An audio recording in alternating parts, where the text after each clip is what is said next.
Welcome to another amazing edition of Dan's Models. This is John, and I'm sitting with Dan. And Dan, I recognize this one immediately. Yeah. This is that one off of the weathering and detailing. And I remember because it's an unusual paint scheme that you don't have a lot of, and because it's an Alco, which you also don't have a lot of. Right. Well, I don't have a lot of this because this is a Conrail unit. It's actually a patched Conrail unit that's a ex-Erie Lackawanna unit. And being a West Coast modeler, I don't have a lot of East Coast stuff. Yeah. So Conrail formed in 76, and I think these were pretty much off the roster in the early 80s. Yeah. So it's a little earlier time period than I'm used to modeling also. Yeah. So who makes this one? This is an Atlas. It's their Atlas Classic series. It's the Alco C424. This is one of the Chinese-made models, not the older ones that were made by Cato. They have a little bit more detail, like freestanding grab irons and things like that. Oh, that's nice. Not that there's anything wrong with the older models. They're made by Cato, so they run really well. Yeah. Yeah, Cato's mechanisms are usually really good, aren't they? Yeah. They have like the grab irons and ladders are molded on. So if you want to have that separate, you have to do a lot of work, to do that. Whereas these already have some of that done for you. Yeah. I really like the weathering job on this one. Thanks. I actually weathered this one from photos of the real 2475. It's actually kind of difficult to find photos of these, but I found a couple of photos of this particular unit, as well as a couple of photos of other units that were similar. Yeah. And I used that as the basis for what I did to it. One other thing I remember about this model was that you put those, it almost looks like a stoplight, like a traffic light on the markers or whatever those are. Class lights or marker lights that the Alcos have. Yeah, and I actually set these up. As you can see, the amber one is on. As it comes from the factory, it's fairly basic, like most engines, that just has the headlight, and that also lights the number boards. I don't like that. So I made the number boards work independently. As usual, right? Yeah. That's a normal thing for you. That's normal. And then all of the marker lights work independently, so our class lights there. So that's the amber one, okay? Yep.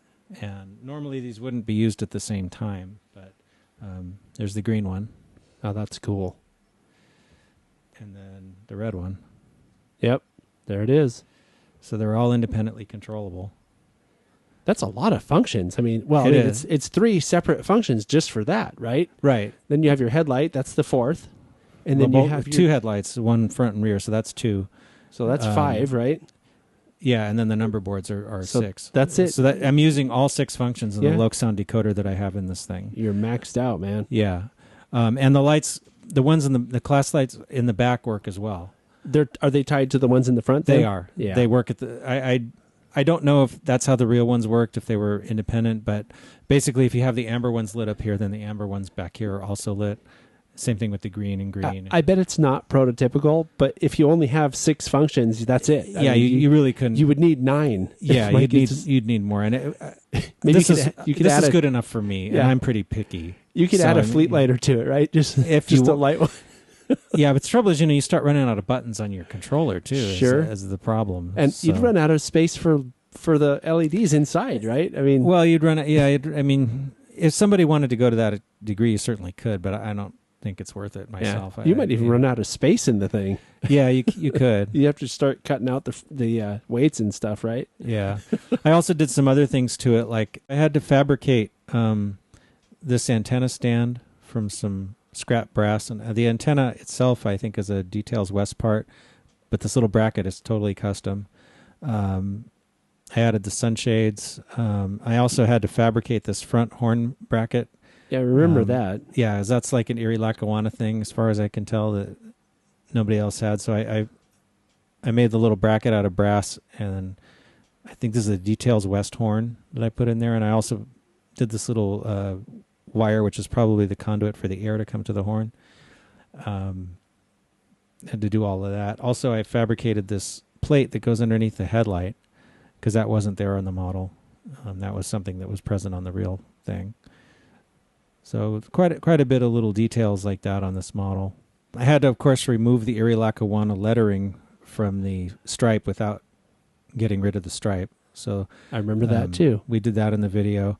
I also did a lot of surgery on the fuel tank because the little half-round things right here, which is part of the fuel tank, were too long. Yeah. So I shortened them per photo, again, using photos as a guide.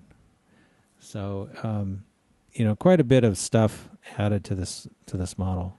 It was a lot of work. And again, it's one of those things that's really cool because people can look at this video and go, oh my God, that's interesting. How did he do that? You can find out if you want the video. Yeah. Yeah, it goes through. I go through all of this stuff in the video and show, how everything was done. It's really kind of a step-by-step thing. And I kind of hate to bring that up on these videos because we're not trying to use this as an advertisement for our videos. Uh-huh. But you can see all that. We can't go into that kind of detail on an episode of Dan's Models. But you can get all the detail you want on the video. Yeah. So if you want it, right? So not as much stuff done to the back, but like I said, I did make the lights lightable. Yeah. Well, on the back, though, there's not as much to look at. You have your cab on the front, so... This model did actually, I believe, came with the MU hoses and uncoupling levers already. I did add the Katie scale couplers because it came with some kind of plastic couplers that I don't like.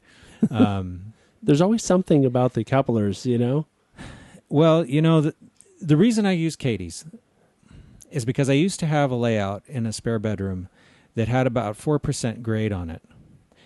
And I could probably run maybe a 20-car train. That was about it. It wasn't especially a big layout.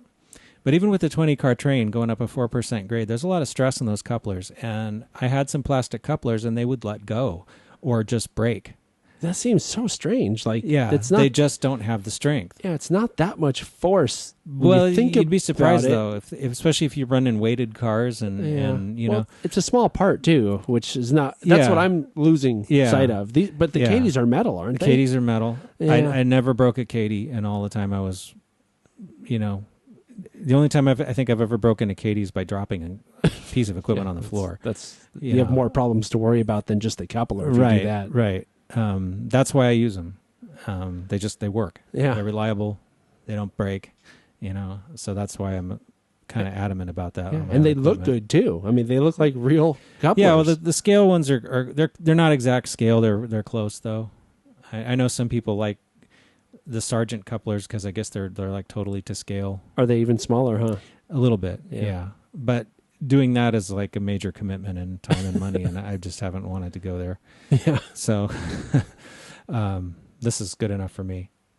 Well, it looks good, and as long as it works is what matters the most, I guess. But it looks good, too. Yeah. And if it's close to scale, I mean, you can't have everything perfect. No, and I would rather... I'm the type of person I'd rather... to me, operation comes before appearance. Mm-hmm. So if I have to make a small compromise in appearance for a coupler that's almost but not quite to scale, but that works well, I'm willing to do that. Yeah. So before I run it, I also added the horn on this side and did some detail work on the trucks with the little things with the cables that come up from the wheel hubs, or the journals. So anyway, get it going here. It's a Look Sound Select sound decoder with their Alco sound set for this engine.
One thing I really like about this model is the control on the horn.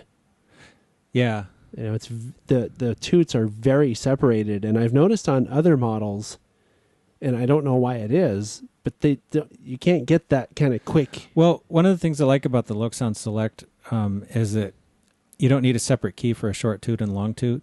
It's all in how you use the 2 key, which is normally the key you use for the horn. So if you want to, it's pressure sensitive too, isn't it? you can make it do that. Yeah.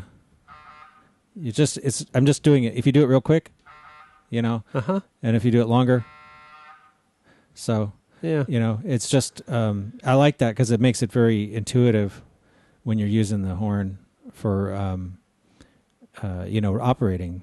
It's one of the things I like most about sound is the horn and the bell, and having to use those correctly when you're moving an engine around, because it even if you're just going back and forth, it adds something.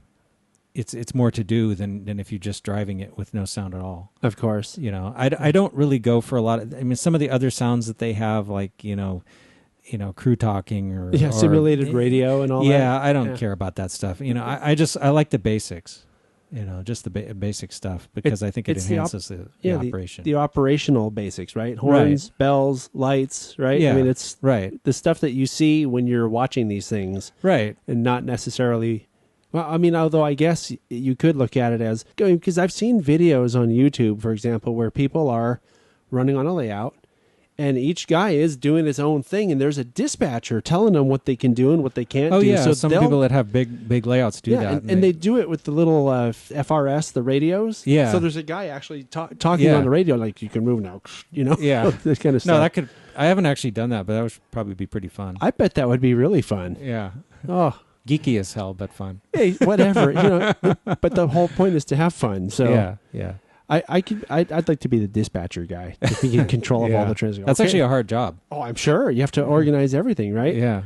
It's like, only they couldn't trust me. I'd set up collisions on purpose. It's like, I don't like that guy. I'll make him run into a brick wall or something. Yeah. route your crack passenger train onto a spur. Nice. Into an industrial park. Into a ditch. Yeah. Nice. Great. That'd be great. Yeah. No, maybe I won't be a dispatcher. Yeah. Well, whatever. We'll do it again next week, Dan. Okay. Bye. Bye.